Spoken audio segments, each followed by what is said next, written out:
Hello everyone, my name is Jaybird and welcome back to Cinderella Phenomenon.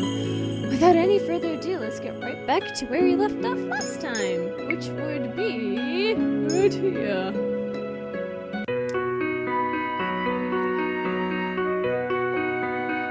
Wait. Okay, just had to check my volume levels for a second there. Anyways, it has been more than a week since Rod and I returned to the Marchen. He has been avoiding me ever since that day. Not that we have much cause to be around each other nowadays. I'm constantly on my feet preparing for Emmeline's ball. This is ridiculous. Better to be busy than bored, princess. I stopped for a moment to better balance the pile of fabrics that I am carrying. One of the maids has ordered me to bring this to our designated room so that it can be sorted out. I am being reduced to fetching and carrying, and I have made no progress on accomplishing my first good deed. I doubt that simply following orders from the other maids will help me get my first good deed. I feel a shuffling in my pocket and then notice Delora peeking her porcelain face out. Better to obey rather than disobey, at least. You're not going to get a good deed by being... You're not going to get a good deed being stubborn. Anyway, you've got to put yourself out there a bit more, princess. You can't just do whatever is convenient for you. That's not good. Delora has been no help at all. Wait, I recognize this place. Isn't this where your room is? I stop in front of the door to my old bedroom. Ever since I came here, I have been ignoring this room, not wanting to see what the king did to it during my absence. Do you not want to go in? Why should I? It is not as if it is my room. It is not as if it is my room anymore. Oh, you're no fun. Aren't you curious about how it's changed? I would be lying if I said that it wasn't. I guess a little peek would not hurt.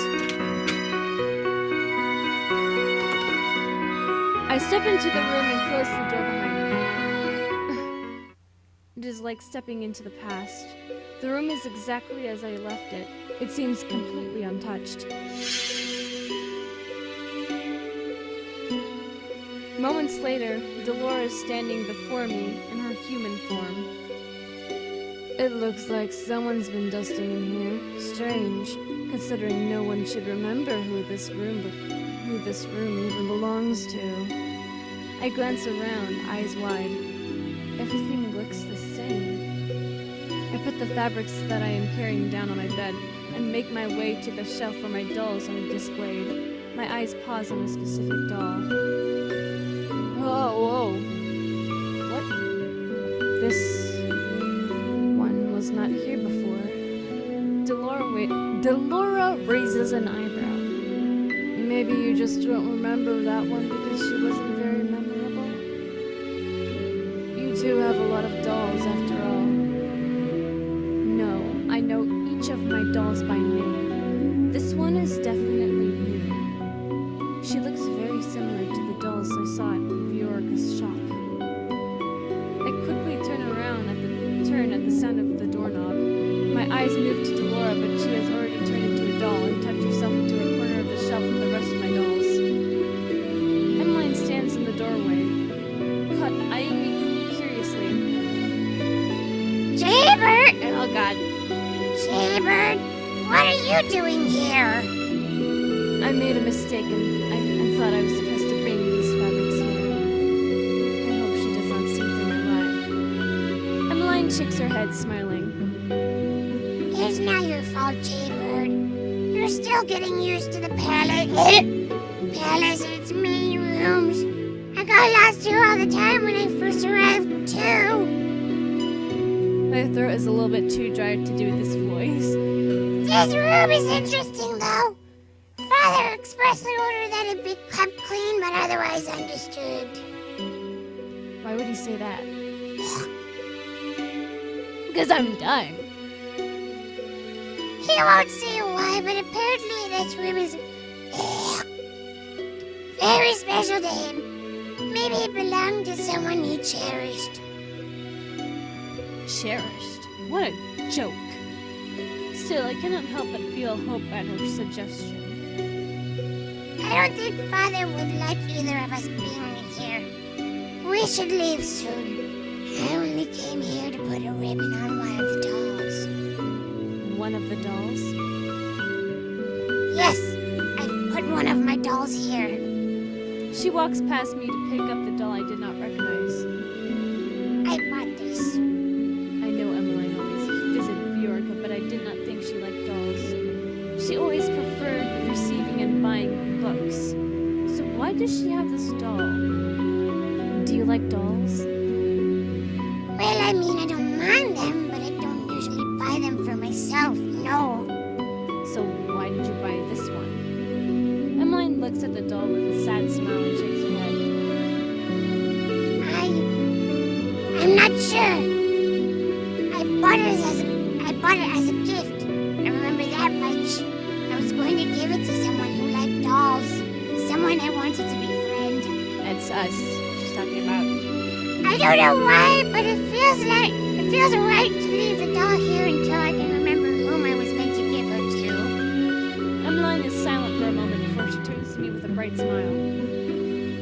I know you have a delivery to make, but could you come with me to the palace entrance first? Mother is still busy talking with the cooks so the fabrics can wait. Don't you? I thought. Wait, back. Okay. I resist the urge to glare at her. She better not be dragging me around to do yet more errands. I'm expecting a delivery and I may need your help. I thought so. I have no choice but to nod. Of course. I begrudgingly follow Emmeline toward the entrance, and there I see the delivery carriage. A familiar person stands beside it. Viorica! Oh, yeah. Viorica! Emmeline pulls Viorica into a tight hug. I turn my attention away to glare at the number of boxes at the back of the carriage. I will no doubt have to carry them inside. How are the preparations for the ball coming?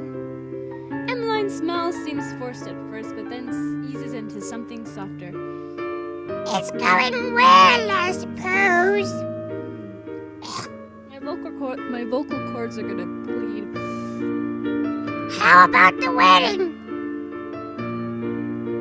Her hair color matches her eyes, and, well, sort of, and her hair color matches her eyes, sort of. Josimon and I have finalized the date. It will be 2 days after your ball. I can't wait to see you in your wedding dress.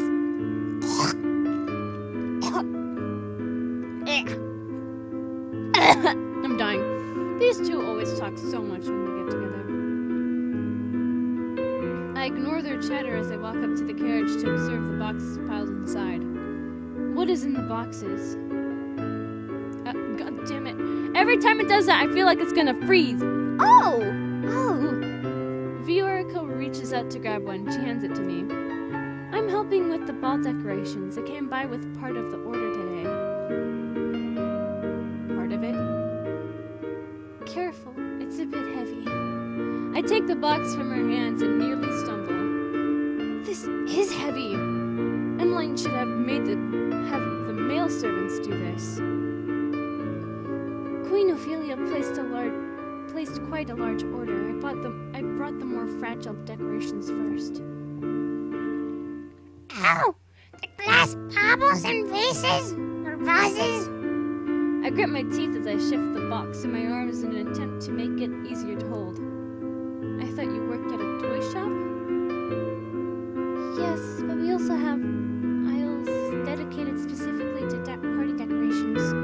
What kind of toy shop is that? Same. Jaybird, will you be alright? I feel annoyance simmer within me. I am obviously not alright. Emmeline reaches out to help me with the box, but she is too late. I have only taken one step forward with the box slides and I stumble. I manage to cradle it in my arms, but its weight is too much for me.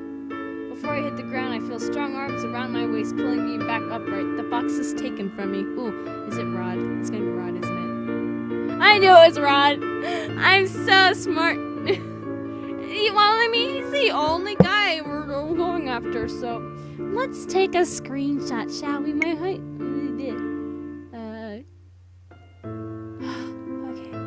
Screenshot.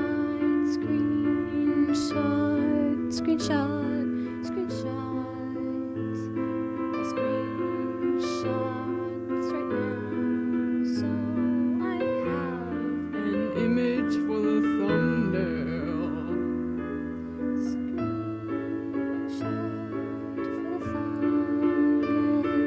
Screenshot for the thumbnail. Screenshot for the thumbnail.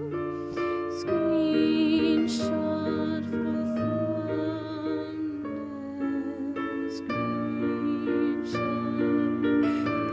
I keep singing. My heart and mind are racing, and for a moment I cannot comprehend what has just happened.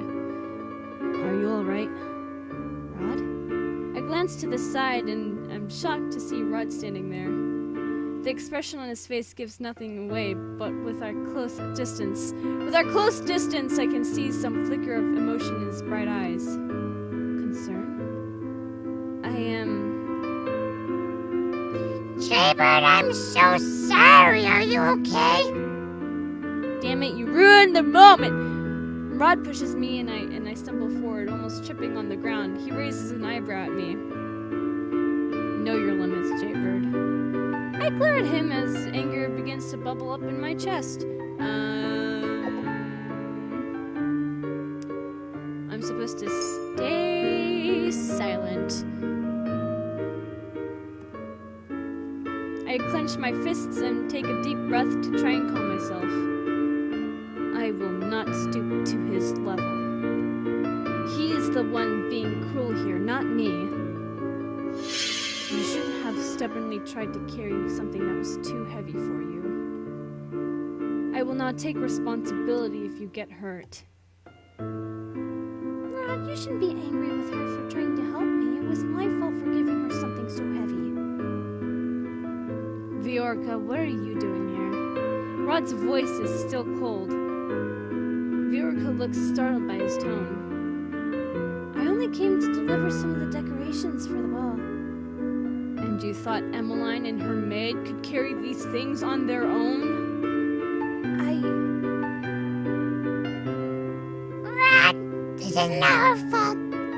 I am the one who chose to bring Jaybird with me. I underestimated the size of the delivery. Viorka was just delivering the supplies. At least she admits her mistakes. I never thought Rod would be so stubborn. Emmeline's expression softens as she looks at her brother. She looks sad. Rod ignores her and picks up the box that I had been carrying. He begins to walk away before he suddenly stops and glances back at me. Come on. Rod? We're going to call some servants to carry these boxes in. He turns around and begins to walk away. I am Emmeline's personal maid, not his. I glance at Emmeline, who nods her head. I really am so sorry. Thank you for helping my brother, Jaybird. I curtsy ever so slightly before running after Rod. Rod, wait! He picks up his pace as if trying to lose me. I turn the corner and barely stop myself before running right into Rod's back. What now? Why are you so angry at me today? I have barely even spoken to you. Your mere presence is enough to darken my mood. I glare at him and cross my arms. Funny, you call me cruel, but right now you are worse than I ever was. I don't need someone who hasn't even managed a single good deed to lecture me. I have to try very hard to resist the urge to slap him. You were supposed to help me get a good deed. As I said before, I never agreed to this. I still refuse to help you.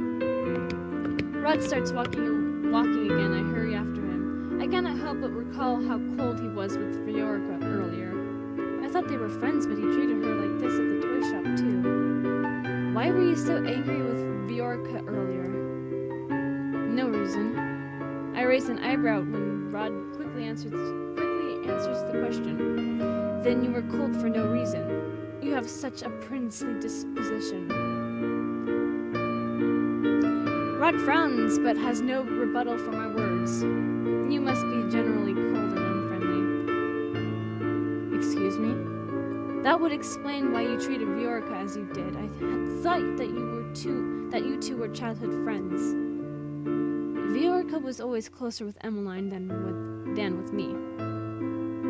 We may have been friendly once, but we've since become distant. Distant? It is none of your business. I pause as we pass by my door, remembering that I left both the fabrics and Delora inside. I make my way toward the door and open it. What are you doing? None of your business. Enjoyed your field trip? I frown when I see her sitting on my bed in human form. What would you have done if it wasn't me? Us witches have a sense for these things. Delora? Rod slowly enters the room. Oh. Creepy. It's nice to see you here, Lady Delora. Nice to see you too, little Subby. Why are you here?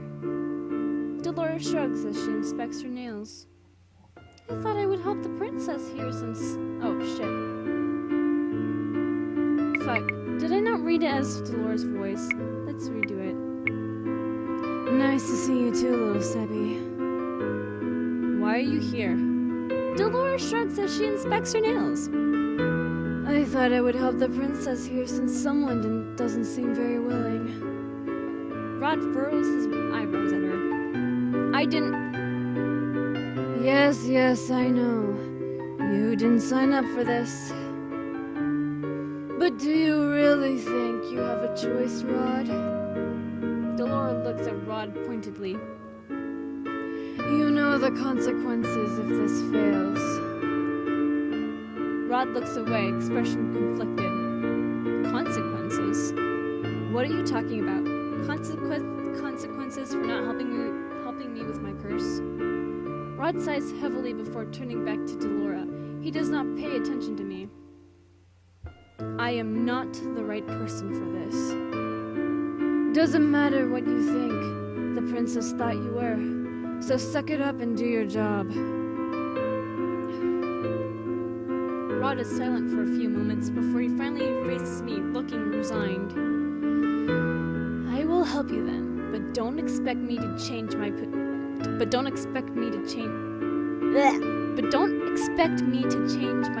of you. I shrug at him. It's not like I was expecting you to do.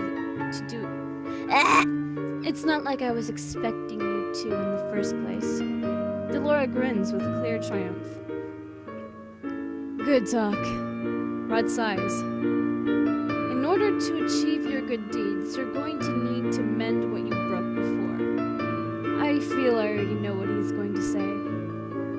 My sister has always wanted to be your friend, so you must do just that. Show her kindness, and you may be able to get your first good deed through her. Show her kindness, huh? Yep. We have to be nice to people. Delora decides to stay in my room for the time being, saying that she believes Rod will be able to help me for now. Later, I make my way to the dining room with the fabrics and see Emmeline and Ophelia inside. Jaybird! I forgot her voice again. I think it's a light British voice. Ah, I see you have the fabric. Thank you. Ophelia takes the topmost sample of fabric and begins to inspect it as Emmeline walks up to me. Where's Rod? He returned to his studies. Oh, right. He has history lessons today. And I am yet to finish my history homework, which is due tomorrow. As Emmeline muses aloud, I ponder what Rod told me earlier. I must become Emmeline's friend, but is that really a good deed? I hope Rod didn't send the servants out before he went back to his room. I wanted to tell him that Viorica and I already called on guards tipping the cobble boxes inside. Maybe he decided to sort his lessons earlier so that he could make your dance lesson this evening. Dance lesson? Father wanted to hire the best dance instructor in Angela, but I honestly feel more comfortable with Rod teaching me. He's a good dancer, so Father has allowed it. That is a surprise. I did not know Rod could dance. He used to prefer singing, but then... Ophelia trails off. I know that she is talking about the fairy tale curse, but I do not expect her to divulge such information to a maid like myself. He's decided to focus on his dancing for the past few months. Ophelia glances down at the fabrics, then looks up and smiles at me. Jaybird, would you mind helping me with this? I obediently walk over to the fabrics Ophelia wants me to look through. They are apparently samples for the tablecloth that will be used during the ball. This is going to be a long day. Yep.